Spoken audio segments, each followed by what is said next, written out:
All right, you're chunking your bunker shots. Why is that? Well, somebody's probably said, you know, you need to hit down on it, you need to open up the face and chop down on it. Well, the problem is you're not really trusting that. So let's take a step back and figure out some really basic bunker technique.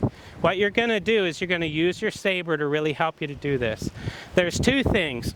One of them is body stability. So what you're gonna do is you're gonna take your saber, put it over your shoulders like this, and I just want you to oscillate your hips and shoulders, right? What you're gonna hear right here in the saber is that timing ball start to move.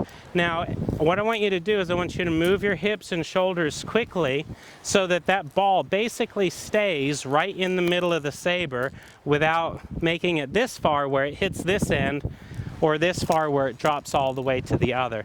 So just very small exercises back and forth using your hips and shoulders just this way. The second one is you're going to work on your wrist action. So as you work on just a little bit of a pivot with your body, then you're going to work on a little bit of a swish with the wrists, right? So what you're doing in the bunker especially is you're creating stability and speed. So you stabilize with the body rotation and the hips, and then you create speed with your wrists. Okay, now once you start dropping that club, boom, right into the sand, it just starts hitting the sand. You're not trying to focus on 1 inch, 2 inches.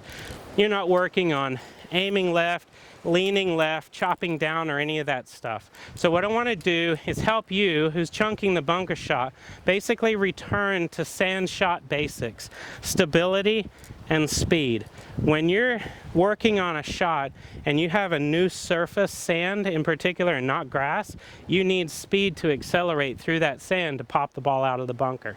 So work on your stability and speed, and that'll help you become a much better bunker player.